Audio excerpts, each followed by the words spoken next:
Hello guys, kumusta na po kayo? Welcome back po ulit sa Lutong Pinoy sa Amerika. And for today's video po, tayo po ay magluluto ng ginataang mais with langka. Kasi nagkikrave po kami, kaya ito po naisipan kong gumawa at ipapakita ko po sa inyo kung paano po ako nagluluto ng ginataang mais na may langka. So, para po sa ating mga ingredients, nandito po yung ating malagkit na bigas. Maglalagay po ako ng pandan leaves kasi masarap po yung pandan leaves sa mga ginataan na sweets na kinakain natin para po mas mabango yung ating mga ginataan. Tapos meron po ako dyang langka, yung ating pong whole corn kernel. Tapos po yung ating brown sugar, salt, yung coconut milk. Tapos meron po akong isa pa dito, yung coconut cream. Bali, dalawang klase po ng gata yung ating gagamitin para po mas masarap yung ating ginataang mais with langka. Kakailanganin din pala natin guys ng 1 cup ng water dahil puro yung gata na ginamit natin. Okay guys, pakicheck nyo na lang po sa description below lahat po naman kailangan natin sangkap. At sa mga bago po sa aming channel, sana po mag-subscribe kayo sa Lutong Pinoy sa Amerika. Umpisahan na po natin ang ating pagluluto ng ating ginataang mais with langka. Salamat po. Dito po sa ating pot, ilagay po natin yung coconut milk o yung pangalawang pika. Hintayin muna po natin yung kumulo bago po natin ilagay yung ibang sangkap.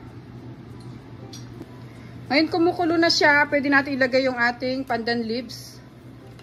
Tapos isusunod natin tong ating bigas or yung malagkit na bigas natin.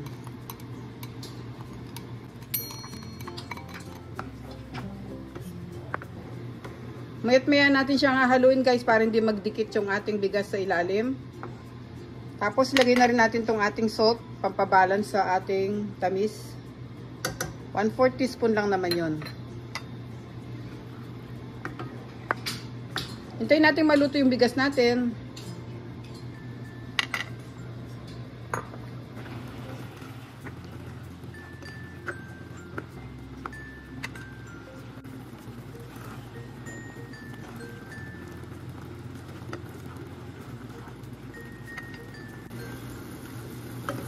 Ngayon medyo nag-e-expand na yung ating malagkit na bigas.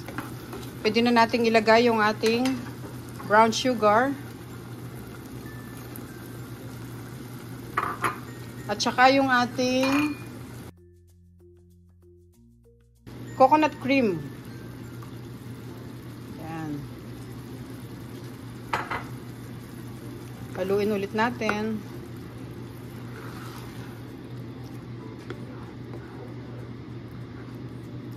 Ngayon pwede na natin tanggalin tong ating pandan leaves.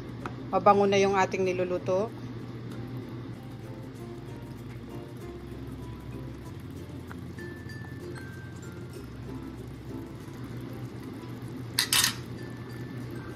Hintayin pa nating maluto yung ating bigas, guys. Hindi pa siya luto.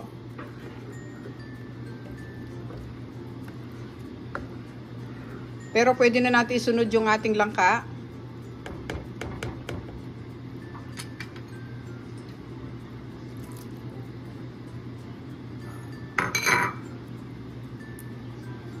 At ilalagay ko na rin yung mais natin.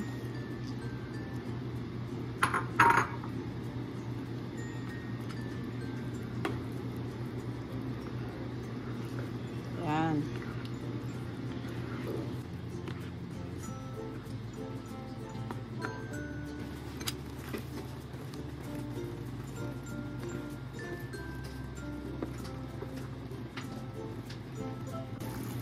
Ngayon, pag nakikita na natin siyang talagang lumalapot na siya at hindi pa ganun kaluto yung bigas natin, pwede tayo magdagdag ng tubig. Lagay natin yung 1 cup ng water kanina. Puro naman yung ginamit nating gata, kaya pwede tayo magdagdag ng tubig. Ayan. Kasi mag-e-expand pa tong bigas natin.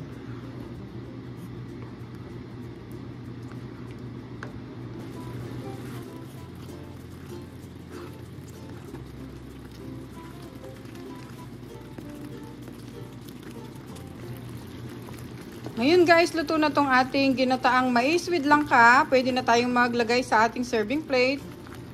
Ano?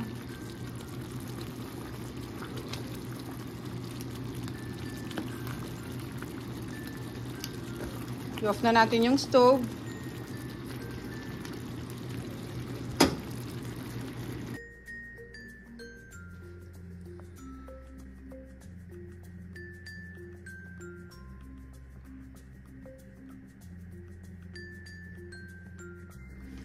Okay guys, ito na po yung ating napakasarap na merienda for today. Ang ating pong ginataang mais with langka.